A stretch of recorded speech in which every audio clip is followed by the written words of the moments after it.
Hello students, DC circuit के ये video में आज हम सीखने जा रहे हैं इंडक्टर के बारे में। अब ये जो टॉपिक है इंडक्टर, इसमें से बहुत सारे क्वेश्चंस बार बार पूछे जाते हैं। जैसे कि कभी हमें पूछ लेते हैं कि इंडक्टर का मतलब क्या होता है, व्हाट इज इंडक्टर, इंडक्टेंस यानी क्या। अब इंडक्टर के अंदर जो करंट और वोल्टेज होता है उन दोनों के बीच का क्या रिलेशनशिप है, उसका डेरिवेशन करो, वो भी देख लेंगे। इंडक्टर के अंदर कितना पावर एब्सॉर्ब होता है उसका इक्वेशन डिराइव करो, वो भी देख लेंगे। इंडक्टर कितनी एनर्जी स्टोर करता है, उसके कितने कॉम्बिनेशन होते हैं, टाइप कितने होते हैं, एप्लीकेशन क्या होता है। तो एक एक बात हम अच्छे से पढ़ने वाले हैं और एग्जाम में हमें कैसे लिख के आना है वो बोर्ड पे लिखा हुआ है, जिससे करके हमें फुल मार्क्स मिल जाएंगे। So I hope you are ready with your pen and paper. So without wasting much time, let us start this video. तो सबसे पहले तो समझ लेते हैं कि इंडक्टर यानी क्या। इंडक्टर यानी कि अगर हमने एक स्ट्रेट वायर लिया और वो स्ट्रेट वायर को हमने कुछ ऐसे वाउंड कर लिया, एक से ज्यादा टर्न्स में वाउंड कर लिया, यानी कि ऐसे कुछ स्प्रिंग बना दी, यानी कि ऐसे कुछ टर्न कर दिया, उसको कुछ स्प्रिंग शेप दे दिया, तो ये जो डिवाइस बन के आई उसको हम इंडक्टर बोल देंगे। यानी इंडक्टर क्या हुआ, सिंपल सा वायर, उसे ऐसे वाउंड कर दिया, बन गया हमारा इंडक्टर। तो इंडक्टर का डेफिनेशन हम क्या लिखेंगे कि when a straight wire is wound in number of turns, जब एक स्ट्रेट वायर को हम नंबर ऑफ टर्न्स में, एक से ज्यादा टर्न में वाउंड कर लेते हैं, ऐसे मोड़ देते हैं, तो उसको हम बोल देंगे इंडक्टर। अब दूसरा क्वेश्चन आएगा कि सर इंडक्टर का काम क्या है। तो इंडक्टर जो होता है वो मैग्नेटिक फील्ड को इलेक्ट्रिकल एनर्जी के फॉर्म में स्टोर करता है, या फिर ऐसा बोल सकते हैं हम कि इलेक्ट्रिकल एनर्जी को वो मैग्नेटिक फील्ड के फॉर्म में स्टोर करता है। यानी मैग्नेटिक फील्ड के अंदर कुछ इलेक्ट्रिकल एनर्जी रहती है, तो इंडक्टर क्या करेगा, इंडक्टर इलेक्ट्रिकल एनर्जी को स्टोर करता है। किसके फॉर्म में स्टोर करता है, मैग्नेटिक फील्ड के फॉर्म में। तो वही बात यहाँ पे लिखी हुई है कि इंडक्टर जो है वो क्या स्टोर करता है, इंडक्टर जो है इलेक्ट्रिकल एनर्जी को स्टोर करता है। किसके फॉर्म में स्टोर करता है, मैग्नेटिक फील्ड के फॉर्म में स्टोर करता है। अब कैसे, वो अब समझेंगे हम स्टेप बाय स्टेप। तो सिंपल सा, सबसे पहले तो ये लाइन हमें याद रखना होगा, कैसे वो समझ लेंगे। इंडक्टर क्या करेगा, इंडक्टर इलेक्ट्रिकल एनर्जी को स्टोर करेगा। किसके फॉर्म में स्टोर करेगा, मैग्नेटिक फील्ड के फॉर्म में। कैसे देख लेते हैं, ठीक है। अब कैसे, जहां पे मैंने हाउ लिखा है, कैसे स्टोर करेगा इलेक्ट्रिकल एनर्जी को मैग्नेटिक फील्ड के फॉर्म में। तो क्लास 10th से लेके 11th 12th में हम एक चीज पढ़ के आए हैं, कौन सा, कि अगर हमने एक वायर लिया, वायर में से अगर हमने करंट पास कराया तो वो वायर के आसपास क्या बनेगा, मैग्नेटिक फील्ड बनेगा। यानी कि करंट है तो वो क्या बनाएगा, मैग्नेटिक फील्ड बनाएगा। यहाँ पे एक वायर रखा है, वायर में से करंट पास किया, तो करंट पास करने के कारण क्या हुआ, उसके आसपास क्या बन गया, बी, यानी मैग्नेटिक फील्ड बन गया। ठीक है। अच्छा, उसी तरीके से अगर हमने इंडक्टर में से करंट पास करा, यानी इंडक्टर को अगर हमने V वोल्ट की बैटरी से कनेक्ट कर दिया और उसमें से अगर हमने वेरिएबल करंट पास कराया, इंडक्टर में से अगर हम कांस्टेंट करंट पास कराते हैं तो इंडक्टर कुछ काम का नहीं है। तो ये लाइन भी याद रखना कि इंडक्टर में से कैसा करंट पास कराना पड़ेगा, वेरिएबल करंट पास कराना पड़ेगा, तभी जाके, वेरिएबल यानी चेंज होता हुआ करंट हमें पास कराना पड़ेगा, तभी जाके ये जो इंडक्टर है वो क्या करेगा, वो इलेक्ट्रिकल एनर्जी को स्टोर करेगा। किसके फॉर्म में स्टोर करेगा, मैग्नेटिक फील्ड के फॉर्म में। कैसे देख लेंगे। अच्छा, तो इंडक्टर में से अगर हमने करंट पास कराया, यानी क्या होगा, इंडक्टर के आसपास मैग्नेटिक फील्ड बनेगा, क्योंकि हम जानते हैं कि करंट कैरिंग वायर में, wire produces a magnetic field around it, यानी वायर में से करंट पास कराया तो अपने आसपास मैग्नेटिक फील्ड बनाएगा। इंडक्टर क्या है, वो भी एक वायर ही तो है। तो इंडक्टर में से अगर करंट पास कराया तो उसके आसपास ऐसी कुछ मैग्नेटिक फील्ड लाइन बन जाएगी। इतनी बात हमें समझ में आ चुकी है, ठीक है। अब एक और बात हम समझ लेंगे कि फाई जो होता है वो आई के डायरेक्टली प्रोपोर्शन में होता है। फाई यानी क्या, फ्लक्स, ठीक है, मैग्नेटिक फ्लक्स। आई तो हमें पता है करंट है।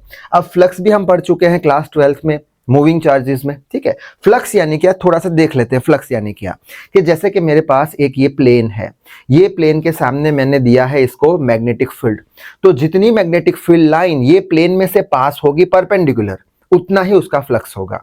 एज फॉर एग्जाम्पल यहाँ पे एक प्लेन बना के रखा है, ये प्लेन में से हम क्या पास करवा रहे हैं, मैग्नेटिक फील्ड पास करवा रहे हैं।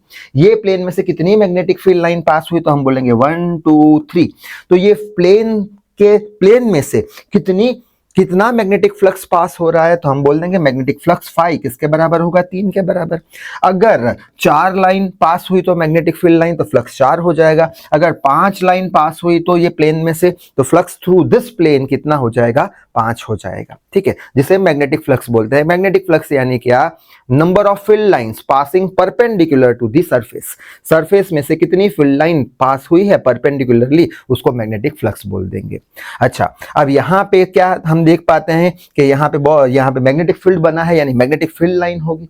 यहाँ पे ये एक एरिया हो गया, ठीक है, ये एक एरिया हो गया, इसके थ्रू कुछ फ्लक्स फाई पास होगा। ठीक है, ये दूसरा एरिया हो गया, इसके थ्रू कुछ फ्लक्स फाई पास होगा। ये तीसरा एरिया हो गया, इसके थ्रू कुछ फ्लक्स फाई पास होगा। ठीक है, अब यहाँ पे क्या लिखा है, flux is directly proportional to I current. कैसे, यहाँ पे फ्लक्स यानी क्या, मैग्नेटिक फील्ड लाइन कितनी पास कर रही है, मैग्नेटिक फील्ड लाइन ज्यादा पास होगी तो ज्यादा फ्लक्स पास होगा। ठीक है, मैग्नेटिक फील्ड लाइन बढ़ानी है तो हम कैसे बढ़ाएंगे, सिंपल सी चीज है, मैग्नेटिक फील्ड कौन बनाता है, अभी देखा, करंट बनाता है। यानी जितना ज्यादा अमाउंट का करंट हम पास करेंगे उतनी ज्यादा स्ट्रॉन्ग मैग्नेटिक फील्ड बनेगी। स्ट्रॉन्ग मैग्नेटिक फील्ड यानी ज्यादा मैग्नेटिक फील्ड बनेगी। ठीक है, यानी जितना ज्यादा करंट हम पास करेंगे या फिर जितना ज्यादा करंट होगा तो वो ज्यादा करंट में से स्ट्रॉन्ग मैग्नेटिक फील्ड बनेगी, यानी मैग्नेटिक फील्ड स्ट्रॉन्ग बनेगी। मैग्नेटिक फील्ड स्ट्रॉन्ग बनी तो नंबर ऑफ फील्ड लाइंस बढ़ जाएगी, नंबर ऑफ फील्ड लाइंस बढ़ी तो मैग्नेटिक फ्लक्स बढ़ गया। ठीक है, यानी मैग्नेटिक फ्लक्स सीधा किस पे डिपेंड करता है, डायरेक्टली प्रोपोर्शन किस पे है, फाई पे है। आई होप ये बात समझ में आ गई होगी, phi is directly proportional to I, यानी कि जितना ज्यादा करंट उतना ज्यादा मैग्नेटिक फील्ड, उतनी ज्यादा मैग्नेटिक फील्ड लाइंस, जितनी ज्यादा मैग्नेटिक फील्ड लाइंस उतना ज्यादा फ्लक्स पास होगा। ठीक है, तो ये भी समझ में आ गया। अच्छा, ये फ्लक्स की बात करें तो ये फ्लक्स तो हमने किसके लिए बोला है, एक टर्न के लिए बोला है।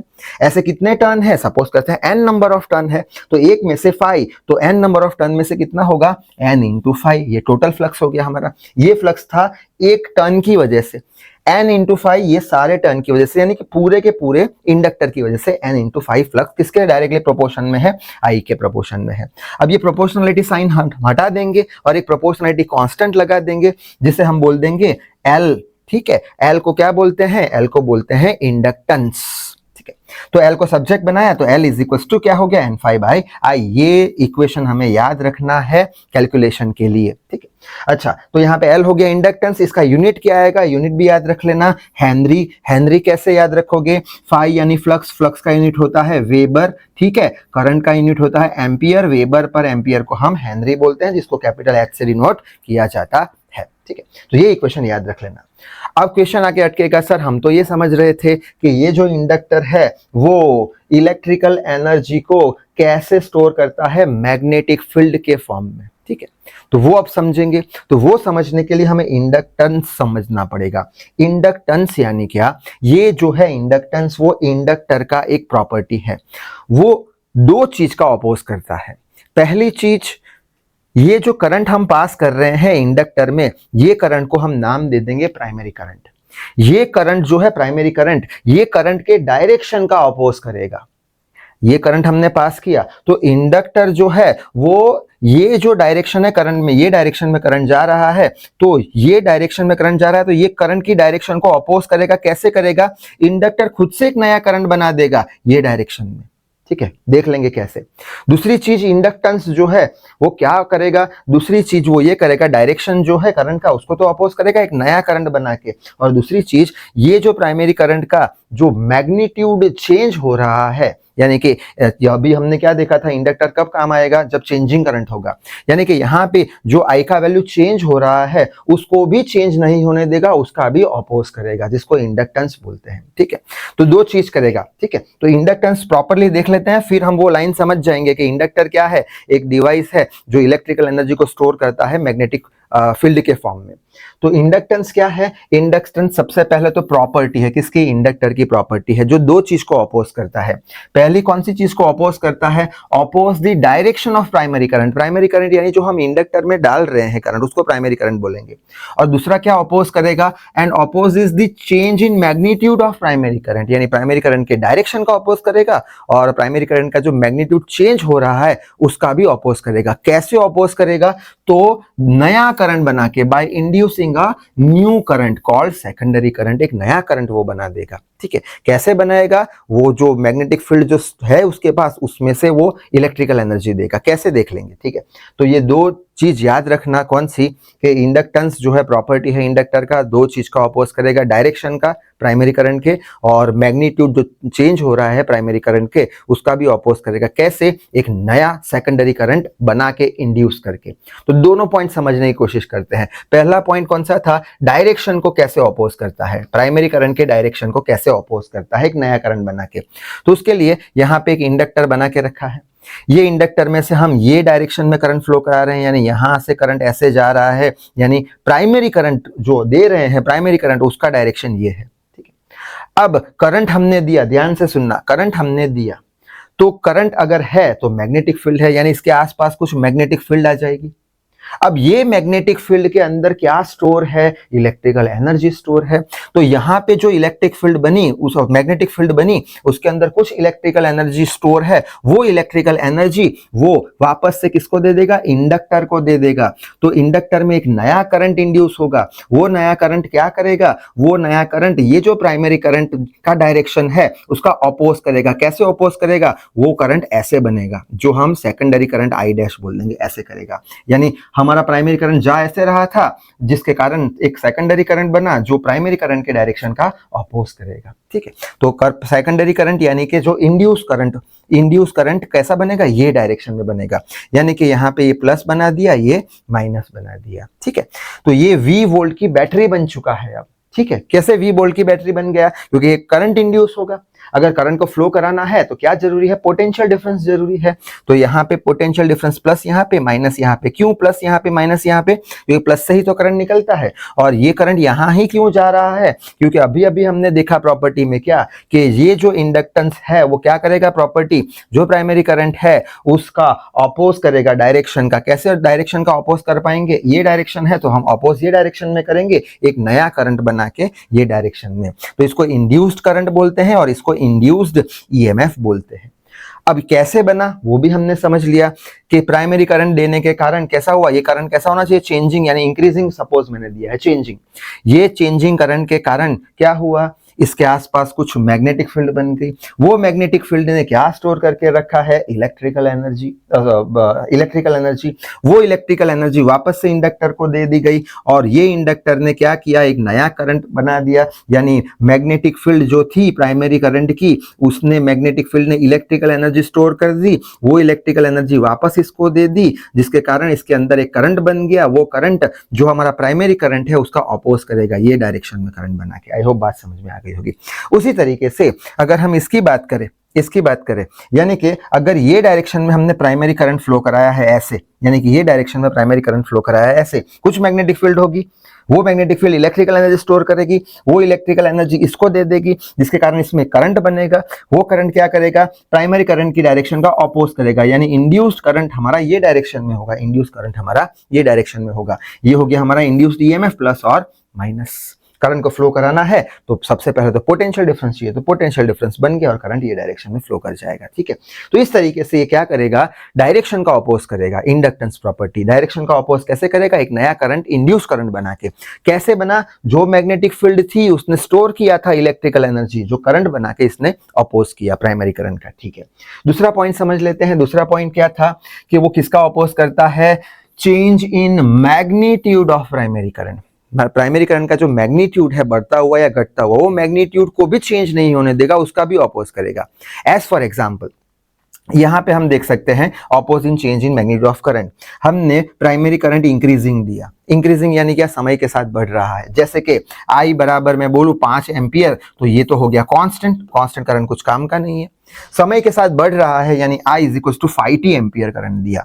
5t, t यानी क्या, t की जगह पहले 1 रखो तो 5 आएगा, t की जगह 2 रखो 2 सेकंड, 5 टू द 10 आएगा, 3 रखो 15, यानी समय के साथ ये करंट बढ़ रहा है। यानी इसका मैग्नीट्यूड कैसा हो रहा है, बढ़ रहा है, मैग्नीट्यूड चेंज हो रहा है, बढ़ता हुआ मैग्नीट्यूड है। तो उसको बढ़ने नहीं देगा, उसका भी ऑपोज करेगा। कैसे, एक नया करंट बना के, नया करंट कौन सी डायरेक्शन में बनाएगा, ये डायरेक्शन में बनाएगा, यानी कि ये डायरेक्शन में मैग्नीट्यूड बढ़ रहा है तो एक इंड्यूस्ड करंट I डैश ये डायरेक्शन में बना के क्या करेगा, इसका जो मैग्नीट्यूड बढ़ रहा है उसका ऑपोज करेगा, उसका मैग्नीट्यूड कम कराने की कोशिश करेगा। ठीक है, उसी तरीके से अगर हमने वापस से करंट दिया, लेकिन इस बार कैसा करंट दिया, डिक्रीजिंग करंट दिया। डिक्रीजिंग यानी समय के साथ कम हो रहा है करंट। कैसा current, I is equal to 5/t ampere का करंट। 5/t यानी क्या, ये t बराबर 1 रखो तो 5/1 5 होगा, t बराबर 2 रखो तो घटेगा 2.5 आएगा, फिर t बराबर 3 रखो और घटेगा, t बराबर 4 रखो और घटेगा, यानी समय के साथ घट रहा है करंट।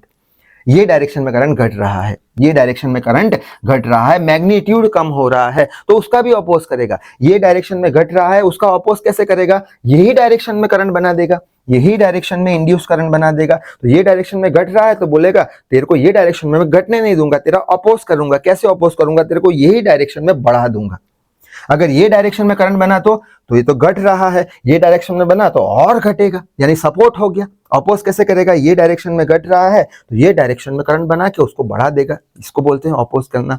ये करंट इंड्यूस कैसे हो रहा है, ये जो हमने करंट प्राइमरी डाला वो मैग्नेटिक फील्ड बनाई। मैग्नेटिक फील्ड क्या करती है, स्टोर करती है इलेक्ट्रिकल एनर्जी को और इसको ही दे देती है, और इलेक्ट्रिकल फील्ड उसको करंट में कन्वर्ट कर देती है। तो इंडक्टेंस का मतलब क्या निकला, इंडक्टेंस का मतलब ये निकला कि वो एक प्रॉपर्टी है, ठीक है, जो डायरेक्शन और मैग्नीट्यूड के चेंज का अपोज करती है एक नया करंट बना के। कैसे बनाती है, जो वर्क हमने देख लिया था, वर्क क्या था इसका, ये स्टोर करती है, किसको किसको स्टोर करती है, इलेक्ट्रिकल एनर्जी को, I डैश इलेक्ट्रिकल एनर्जी को, किसके फॉर्म में, ये जो हमने दिया उसकी वजह से मैग्नेटिक फील्ड बना, मैग्नेटिक फील्ड के फॉर्म में। सो आई होप ये बात भी आपको समझ में आ गई होगी। तो शायद से आपने स्क्रीनशॉट ले लिया होगा। ठीक है, अब क्वेश्चन आएगा कि सेकेंडरी करंट बना, ठीक है, कितना बना, और सेकेंडरी करंट जब बना तब कुछ ईएमएफ बना, यानी पोटेंशियल डिफरेंस आया, कितना आया, तो उसका डेरिवेशन करेंगे। तो देख लेते हैं हम वैल्यू ऑफ इंड्यूस्ड ईएमएफ, यानी पोटेंशियल डिफरेंस कितना होगा जब नया करंट I डैश बनेगा तब। यहाँ पे हमने देखा ये क्या, पोटेंशियल डिफरेंस कितना होगा। तो उसके लिए हम क्या करेंगे, तो उसके लिए हमने जो एक इक्वेशन देखा था, क्या टोटल फ्लक्स करंट के डायरेक्टली प्रोपोर्शन में होता है। अगर याद हो तो ये बात कहाँ पे देखी थी हमने, शायद से यहाँ पे देखी थी, ये रहा। टोटल फ्लक्स किसके प्रोपोर्शन में होता है, करंट के प्रोपोर्शन में होता है। तो n फाई हम लिख सकते हैं उसकी जगह पे, ठीक है। तो यहाँ पे टोटल फ्लक्स ही लिखा है, ठीक है। फाई अगर होता तो उसके नीचे हम एन फाई बोल देते, यहाँ पे डायरेक्टली एन फाई लिखा है तो इसको एन फाई को हमने टोटल फ्लक्स बोल दिया। टोटल फ्लक्स करंट के प्रोपोर्शन में होता है। अब प्रोपोर्शनलिटी साइन हटा के हम एल लगा देंगे तो phi t is equal to L I. L होता है इंडक्टेंस, हेनरी इसका यूनिट होता है, ठीक है।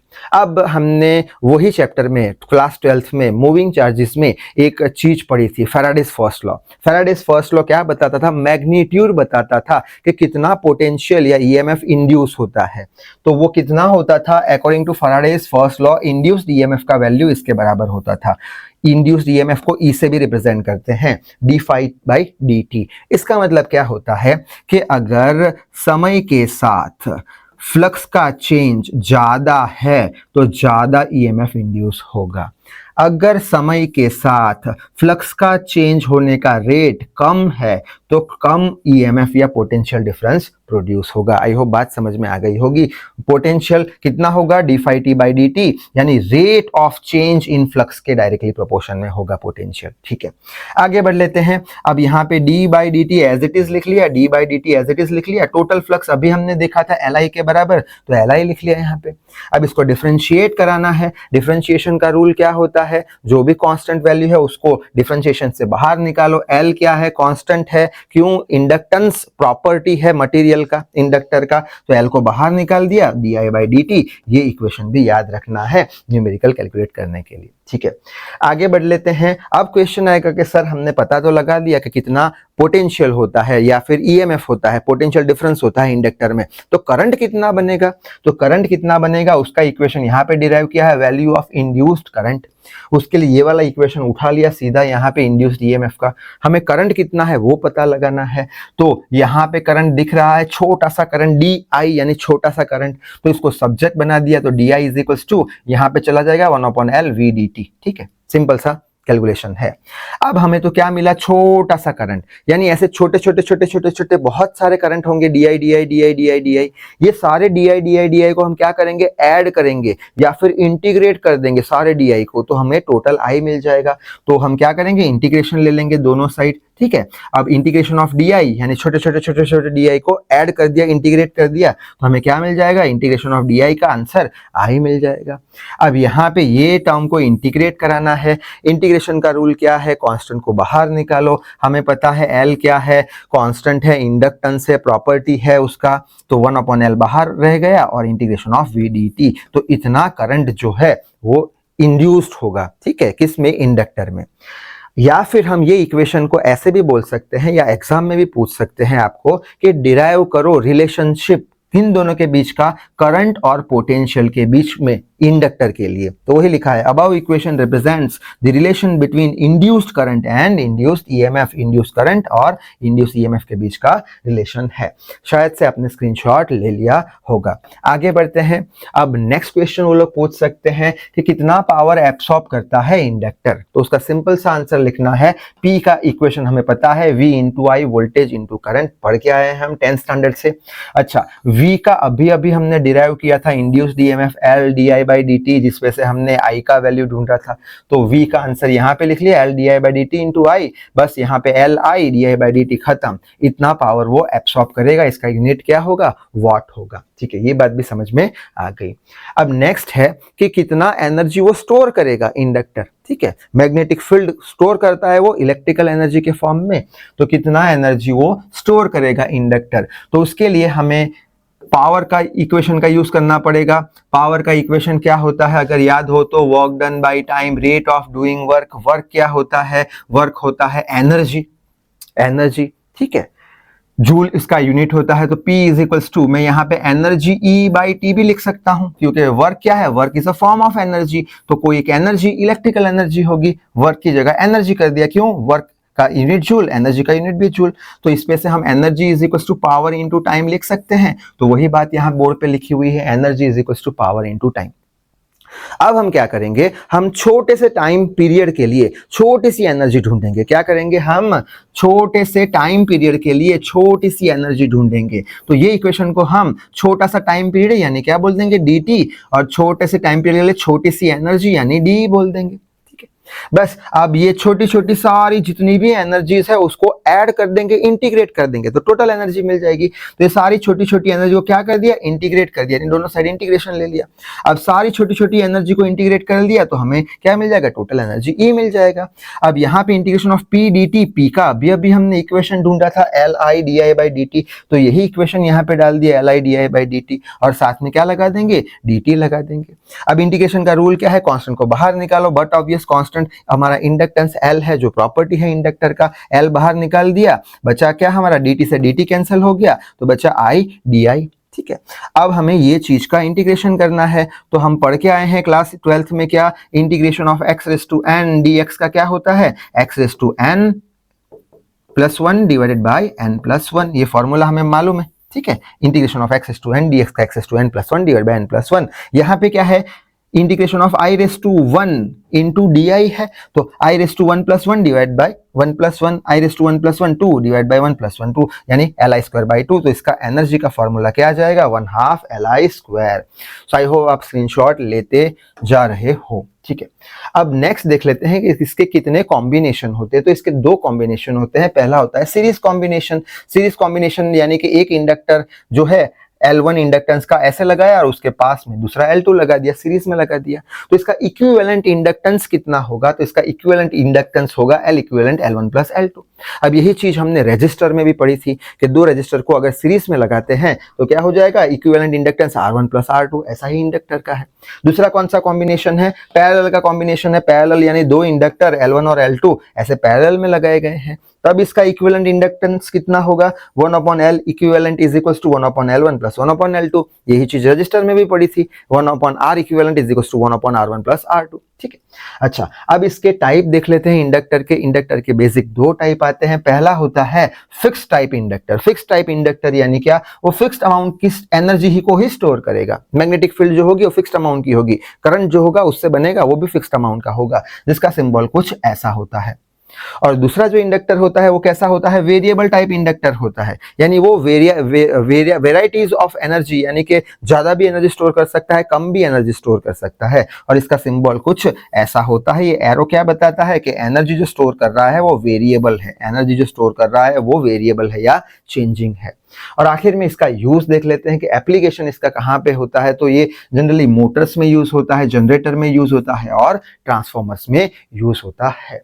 तो यहां तक लिख के आने पर हमें एग्जाम में फुल मार्क्स मिल जाएंगे। तो इस वीडियो में बस इतना ही। Till then read hard work hard. Thank you very much.